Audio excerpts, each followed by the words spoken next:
నా పేరు వెల్ది హరిప్రసాద్, మాది రాజన్న సిరిసిల్ల జిల్లా. నేను చేనేత కార్మికుని. గతంలో కూడా ప్రజారాజ్యం పార్టీ చిరంజీవి గారు సిరిసిల్లకు విచ్చేసిన సందర్భంగా చిటికి వేస్తే నడిచే మరమగ్గాన్ని తయారు చేసి సిరిసిల్ల గుర్తుగా జ్ఞాపికగా అందించడం జరిగింది. ఇప్పుడు పవన్ కళ్యాణ్ మీద అభిమానంతో డిప్యూటీ సీఎం అయినందుకు నేను నా వృత్తి అయినటువంటి చేనేత వృత్తిలో తన అభిమానాన్ని చాటుకోవాలన్న ఉద్దేశంతో తన ఫోటో వచ్చే విధంగా జ్ఞాపిక తయారు చేసినాను.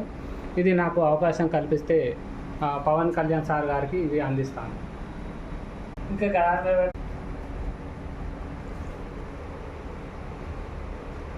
చాలా